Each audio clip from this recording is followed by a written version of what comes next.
partager avec toi ce que j'ai intitulé la face cachée de la vie chrétienne. La face cachée. Amen. Amen. Répète ça après moi. La face cachée. La face cachée de la vie chrétienne. face cachée de la vie chrétienne. Amen. Amen. Je suis venu encore exhorter ce soir. Amen. Amen.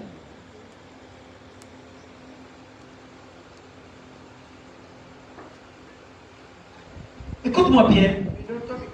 Il y a des choses que nous traversons parfois dans la vie. Mais on se pose la question, mais qu'est-ce qui m'a fait devenir chrétien? Amen. Amen. Parce que lorsqu'on était dans le monde, tout semblait marcher. Amen. Les gens pouvaient nous solliciter de partout. On pouvait vivre comme on pouvait vivre. On allait partout. Il n'y avait pas de loi qui pouvait restreindre nos mouvements. Mais depuis que tu as donné ta vie à Christ, tu ne peux plus vivre comme avant. Il y a une certaine barrière qu'on a mis en devant de toi.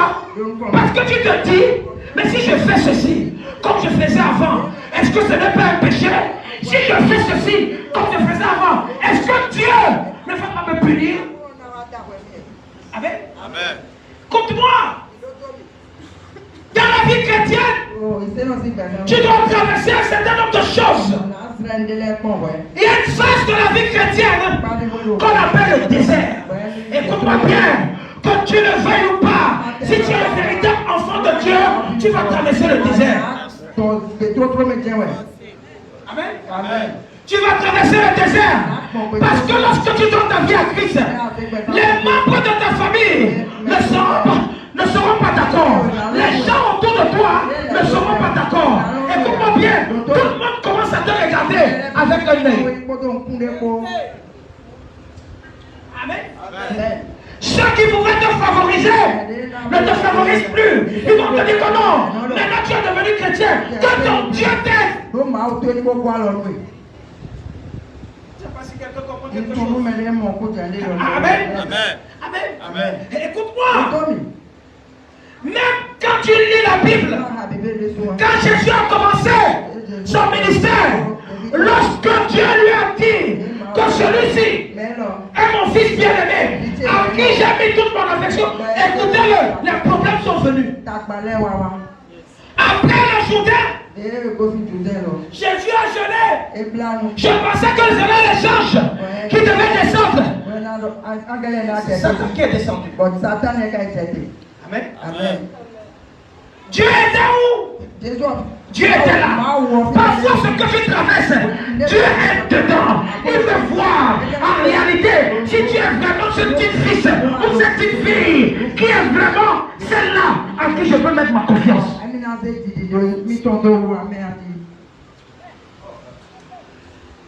Amen. Amen. Suis-moi. Fais-moi d'abord ça. Matthieu chapitre 4, verset 3. Matthieu, Amen. Amen. Amen. Commence même à partir du verset 2. Pour qu'on soit. On dit, après avoir jeûné 40 jours et 40 nuits, il eut faim. Écoute-moi.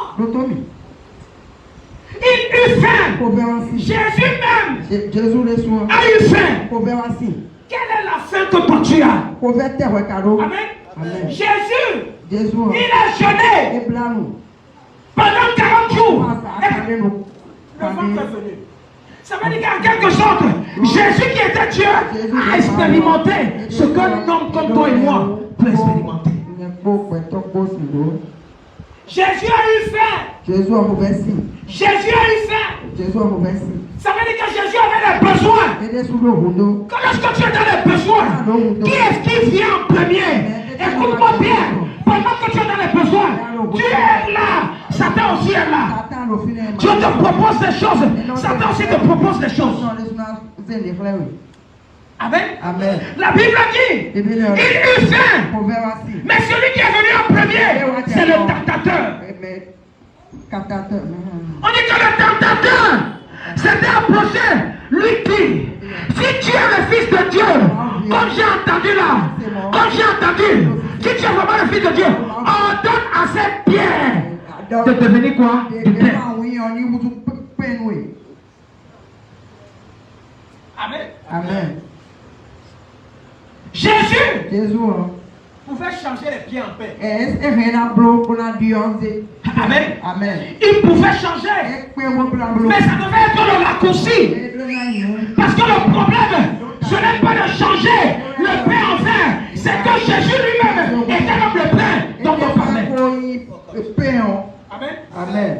Amen. Tu es parfois ce que toi-même tu recherches. Sans le savoir. Amen. Amen. Tu es parfois ce que toi-même tu recherches sans le savoir. Amen. Papa, je veux l'argent. Toi-même tu es l'argent. Amen. Amen. Satan est venu. Lorsque toi tu as faim, tu as besoin de quelque chose. Qui est-ce qui vient en premier?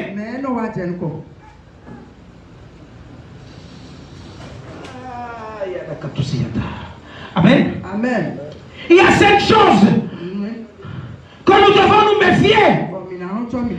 La première des choses, lorsque tu deviens chrétien, fais attention avec celui qu'on appelle le tentateur.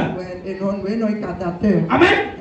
C'est toutes ces choses-là qui peuvent te tenter de mettre ton Dieu à l'épreuve.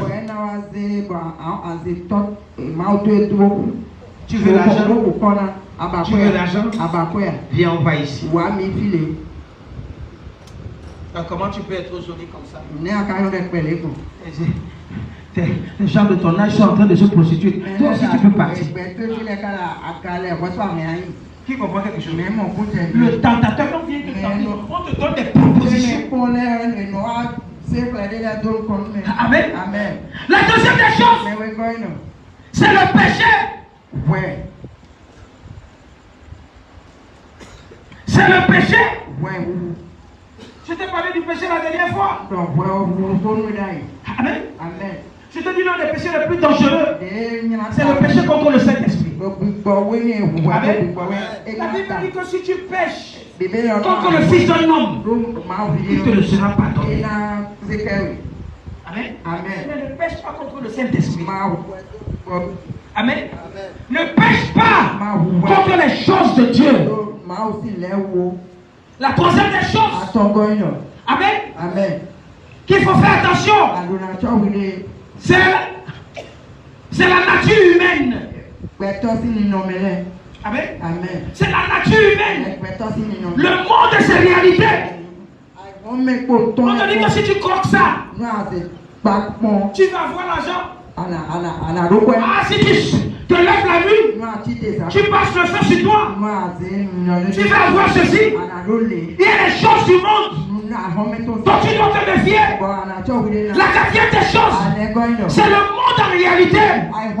Le monde en réalité, avec ses innovations, Internet, Facebook là, Instagram, tout ce qui peut être dedans. Fais attention à ces choses. Amen. Amen. Ce sont les ennemis de ta marche. Amen. Et la cinquième des choses, c'est le diable. Peut-être que le diable n'a pas de compte. Celui qui a côté de toi peut être quoi? Le diable. Amen. Le diable n'a pas de compte. Le diable, c'est un esprit qui peut naviguer dans la vie d'une personne. Je prophétise sur toi. Amen. Ni la tentation, ni le péché, ni la nature humaine, ni le monde, ni le diable, ces choses-là ne te feront pas tomber. Ces choses ne te feront pas tomber. Ces choses ne te feront pas tomber. Au nom puissant de Jésus. C'est toi. Amen. Fais attention. Parfois, lorsqu'on donne notre vie à Christ, On expérimente ce qu'il ne faut pas expérimenter. Amen. La Bible parle d'une jeune fille dans le livre des Cantiques des Cantiques. Cette jeune fille a été jolie. Elle était belle. Elle était de teint clair. Elle était vraiment claire. Amen. La Bible dit quoi? Elle pouvait ressembler même à une métisse. Mais la Bible dit quelque chose. La Bible dit que cette fille-là est devenue subitement esclave de ses propres frères, de ses propres soeurs. Amen.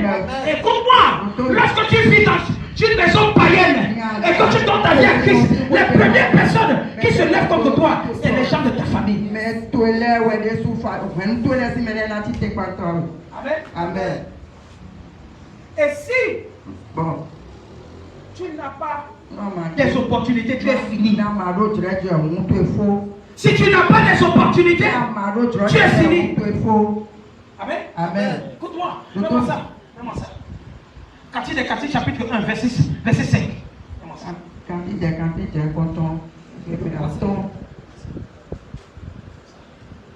Amen. Elle dit, je suis noire. Oui. Mais je suis belle. Cette fille n'était pas noire. C'est parce que les situations, là où on a mis ce qu'elle traversait, l'ont rendue noire. Alors que c'était une fille très claire, très belle.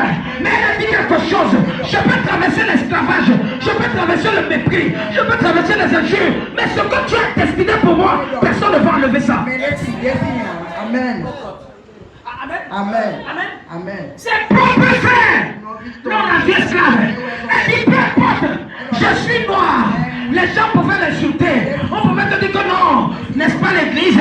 Depuis que tu as commencé l'église, tu n'es plus devenu belle comme avant. Tu es devenu noir. Ce sont des injures qu'on a l'habitude d'entendre. Depuis que tu as commencé l'église, les choses ne marchent plus. Rien ne marche plus pour toi. Continue avec ton église. La fille a dit quelque chose. Elle dit que peu importe, je sais, mon temps peut partir. Vous ne savez même pas pourquoi mon temps est parti. C'est parce que non, je me suis sacrifié pour la vie de mes frères au lieu de ma propre vie. Amen. Elle dit, ne prenez pas garde à mon teint noir. Et ne regarde pas le teint noir là. Le teint noir là peut te décevoir. À l'intérieur de moi, c'est quelqu'un d'autre. Je suis une personne spéciale. Écoute-moi bien. Les gens peuvent te juger par l'apparence. Mais à l'intérieur de toi, tu es un modèle. Amen. Elle dit, ne prenez pas garde à mon teint noir. C'est le soleil qui m'a brûlé. Il y a certaines filles ici là, parce que tu as donné ta vie à Christ. Au lieu qu'on te donne, on te traite bien dans la famille. On t'envoie aller vendre sous le soleil. On t'envoie aller faire des travaux bizarres sous le soleil. Et le soleil est en train de te brûler. Que ton Dieu n'a qu'à te sortir de là. Amen. Écoute-moi. La plupart des gens qui traversent ça, c'est les enfants de Dieu. Amen. Surtout lorsque tu viens de donner ta vie à Christ, c'est comme si les choses tournent de mal en pire. C'est comme si rien ne marche. C'est comme si rien ne marche. Tu mets ta main ici là, ça ne marche pas. Tu mets ta main là-bas, tu te retrouves dans des conditions où tu te poses la question, mais Seigneur, où es-tu? Il est là. Amen. Il est là. Il sait ce que tu traverses. Amen. Écoute-moi. J'ai dit à quelqu'un, et j'ai l'habitude de dire ça ici, le christianisme, ce n'est pas une religion, c'est un modèle de vie. C'est un modèle de vie. Ça veut dire que les choses aillent bien ou les choses aillent mal, Jésus-Christ est le Seigneur. Et personne ni rien ne pourra te séparer de l'amour de Dieu. Amen. Mettez-moi sous le soleil. Jésus-Christ est Seigneur. Jésus-Christ est Seigneur. Amen. Et écoute-moi. Elle dit quelque chose. Elle dit, c'est le soleil qui m'a brûlé. Les fils de ma mère se sont hérités contre moi. Les enfants de ma mère se sont fâchés contre moi. Ils m'ont fait gardienne de leur vigne. Et moi-même aussi, j'avais ma propre vigne. Je ne me suis pas occupé de ça. Mais j'étais en train de m'occuper. Écoute-moi. Vous passez le temps à prier pour les gens de vos familles qui ne prient même pas pour vous. Amen. Tu veux que les choses de ta soeur marchent, mais elle s'en fout, tu es là dans la nuit, tu fais que prier, tu jeûnes pour ta famille, tu jeûnes pour tes frères, tu jeûnes pour tes soeurs, tu es en train de maigrir, ils sont en train de prendre le volet. Quand tu viens, oh papa, j'ai mon frère là, ça ne va pas bien. J'ai ma soeur là, ça ne va pas bien. J'ai ma grand-mère là. Toi, les filles n'ont pas de problème. Amen. Quand tu viens voir, écoute-moi, parfois, viens pour tes propres problèmes. Qui comprend quelque chose? Amen. Écoute-moi. Si tu ne passes pas, quand j'ai commencé ce ministère, on m'a licencié. Je suis resté à la maison pendant 8 mois. Je cherchais le travail. Je cherchais le contrat à zéro. Même le carburant. Sur les motos des gens pour aller me promener, aller déposer. Personne ne m'a dit. Je gaspille encore mon argent de moto. Celui-là qui m'amène. Il faut qu'après ça vous asseyez quelque part, vous mangez. Et quand il va te laisser, tu lui donnes quelque chose. Parce que si tu l'appelles demain, il ne viendra pas. Tu vas faire des courses comme ça avec la voiture. Amen. Mais pendant 8 mois, je cherchais, je demandais Dieu, tu étais où? Seigneur, tu étais où? Je passais tout mon temps à l'église. Il dit que non, il y a quelque chose de bien qui vient. Je restais comme ça, je pensais que le ciel était fini. Parfois, il y a des choses que tu traverses. Tu es découragé, tu dis je ne viens pas à l'église.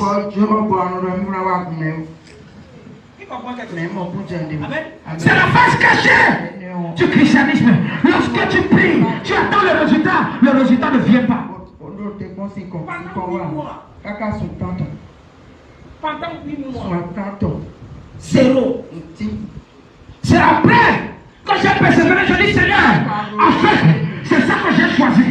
C'est ça que si le travail veut, ça ne vient pas. Lorsque j'ai pris cette décision, 4 opportunités sont venues sur le même chemin. Les gens voulaient que je vienne travailler pour un jour. Et c'est dans ça que Dieu m'avait dit que non, fils, écoute-moi bien, je vais te dire, je vais faire quelque chose qui va te donner. Le moment venu, tu vas jouir de ce travail-ci. On m'a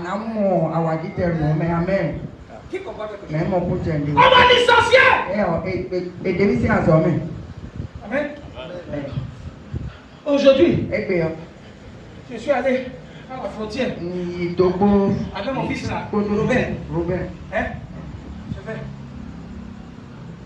Le même truc que je passais, je cherchais. On m'a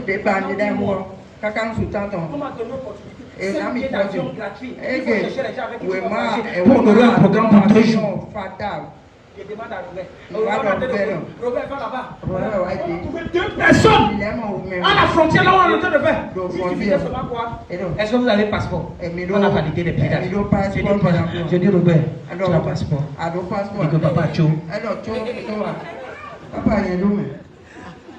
Écoute-moi. Peu importe ce que tu traverses, peu importe ce que tu vis, avec Jésus-Christ, dis donc non, tout ira bien. N'aie pas peur de ce que tu vois. Si Dieu pouvait te montrer qu'il y a un chèque blanc qui arrive devant, écoute-moi, ce que tu traverses aujourd'hui sera très petit. Amen. C'est un bien avion. Tu dis que les gars sont déplacés. Tout est réservé.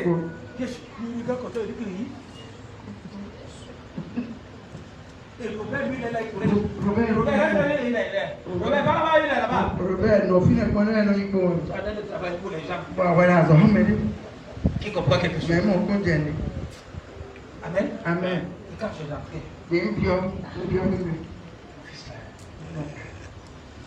toi, tu seras plus international. Amen.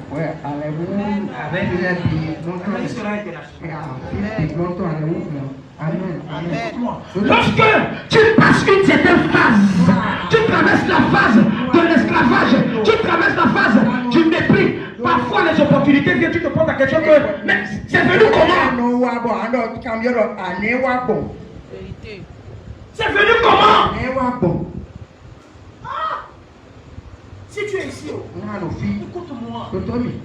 Si tu es ici, il faut avoir ton CV. Même si tu n'as pas de diplôme là, il faut avoir passeport, il faut avoir permis. Amen. Parce que lorsque Dieu va opérer un miracle dans la vie de ses enfants, il faut seulement que tu sois prêt à un point bien précis. On a vu les gens, ils se sont réveillés comme ça le matin. On leur a donné les clés de la voiture. Amen. Ici là, à Vaudreuil, j'étais à la maison, un 31 décembre, je vais faire cadeau d'une voiture aux gens. Je suis à la maison, je dis que la première personne qui va venir à l'église, on lui donne, le mécanicien est là, avec la voiture. J'appelle cette Christine, j'ai dit que tiens, elle dit qu'elle est encore à la maison. J'appelle l'église, il y avait personne à l'église. À 21h, quand on devait commencer quoi? Crossover. Ils sont là. Qui comprend quelque chose? Qui comprend quelque chose? Parce que non, le moment là, Dieu a fait le service. Dieu dit ok, je vais te récompenser. Personne n'était là-haut. Je dis attends encore. La première personne va venir. J'appelle. Certains disent que je suis en route. Je dis ok, il n'y a pas de moyen. Celui qui va venir. On attend 30 minutes, il n'y a personne. Et à quelle heure ils sont commencé à venir? 22h30.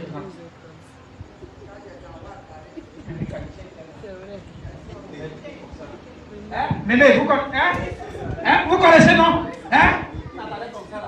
Alors que Dieu a mis une pression. Amen. Sois prêt, enfant de Dieu. Sois prêt. Ce que tu traverses aujourd'hui, tu es sur le point de changer ça. Amen. Oh God. Qui comprend quelque chose? Amen. Si je fais encore une promesse ici là comme ça, les gens vont méditer à 18h. Amen. Amen. La Bible a dit, ne prenez pas garde à mon thé noir. C'est le soleil qui m'a brillé. Les fils de ma mère se sont irrités contre moi. Ils m'ont fait gardien de leur vie. Chacun dans une famille a sa propriété. Mais toi, tu es beaucoup plus préoccupé pour la vie de tes soeurs, pour la vie de tes frères. Tu oublies même qu'il faut ton bien-être est là.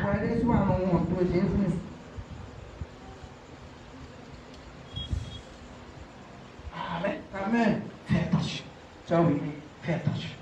Ces choses-là, quand tu traverses un certain nombre de déserts, un temps de désert dans ta vie, dis-toi que Dieu va te restaurer. Amen. Amen. Amen. Amen. Amen. Écoute-moi. Les éléments qui doivent te montrer que Dieu t'a déjà donné la victoire. Si tu es chrétien, véritable enfant de Dieu, la première des choses, il faut vivre une vie de Christ. Il faut que Christ soit ton modèle de vie.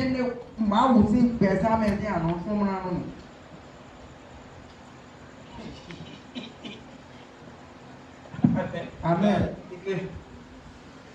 Jésus n'a pas péché. Figuier a déçu Jésus. Figuier. Il avait fait. La peine a été multipliée par 4. Il a vu figuier comme ça. Il dit que il avait les fleurs, les jolies fleurs. Zéro figue.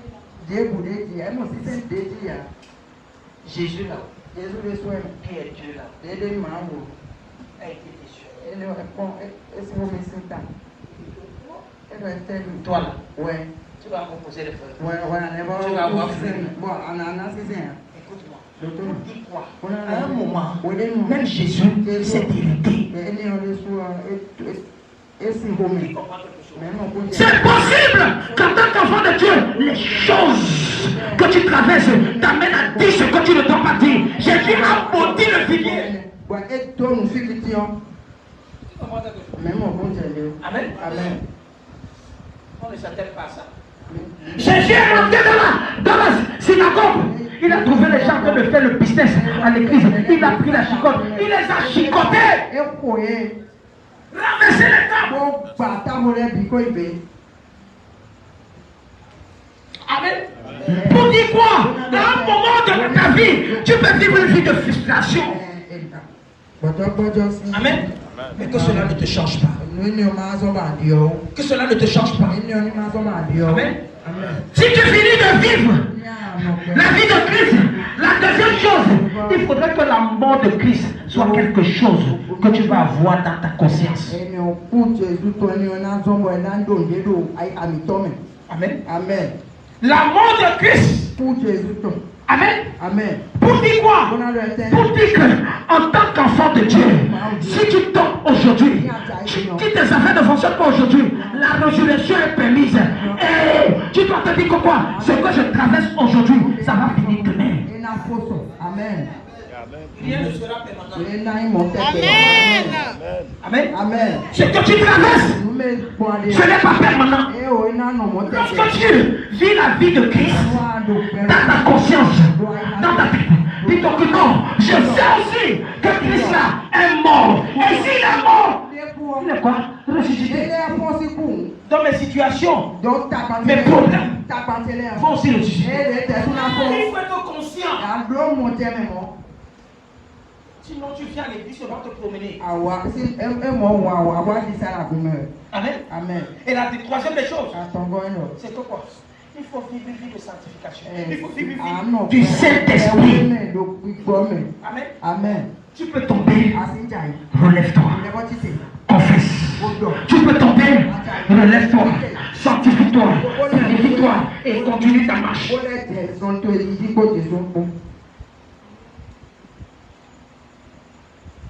Amen. Je prêchais dans une église. Écoutez, quand tu es trop seul, Dieu t'appelle.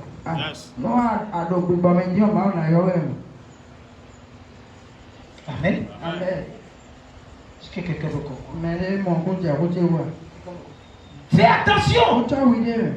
Parce que si tu n'as pas les choses là en conscience, tu vas dévier dans le christianisme. Écoutez-moi. Aujourd'hui, les gens veulent faire tomber le christianisme. Satan est à l'œuvre pour tuer la conscience des chrétiens. Écoutez-moi. La plus grande religion du monde, c'est le christianisme. Amen. Avec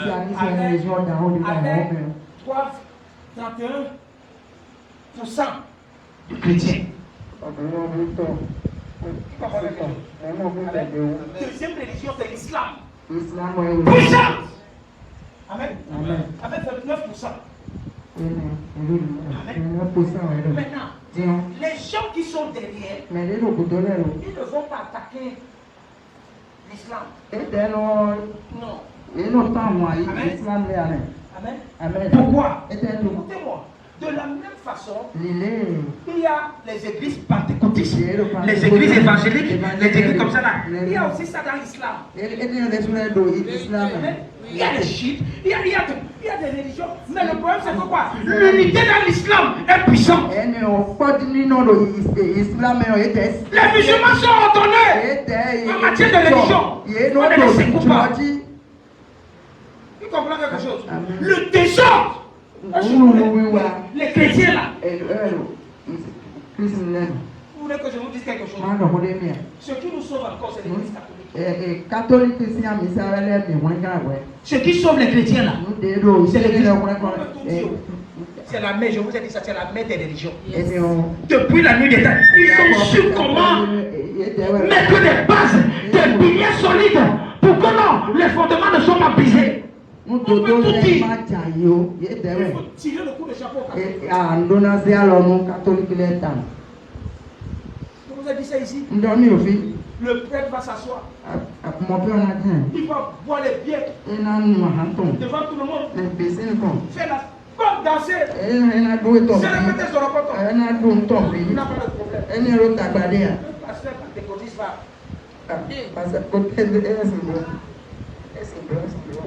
Un pasteur évangélique parle même pas pratique. Évangéliste, pasteur, il est Quand même ici, là, il commence avec on a dit il est tombé. On est prêt pour critiquer. Écoute-moi bien. Dieu n'entend pas tes critiques pour pouvoir élever son fils. Peu importe ce que tu vas penser, ça ne va pas trébucher le cœur de Dieu. On critique certains pasteurs, n'importe comment, ils sont toujours là. Ils vivent leur vie. Parce que ça ne dépend pas d'un homme.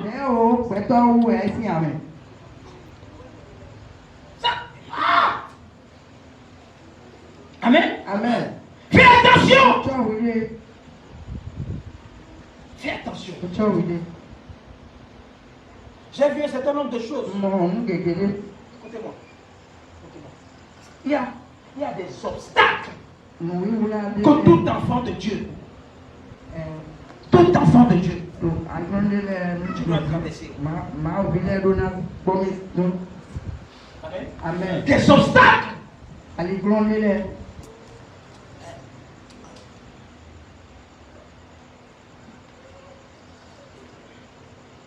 Lorsque tu ne commences pas à mettre dans ta tête là qu'il y a un seul Dieu là, et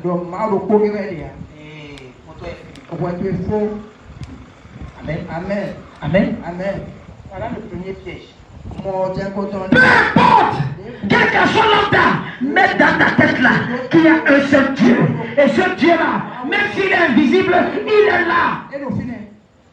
Amen. Amen. Amen. Mets-moi ça, Hébreux chapitre 11, verset 6.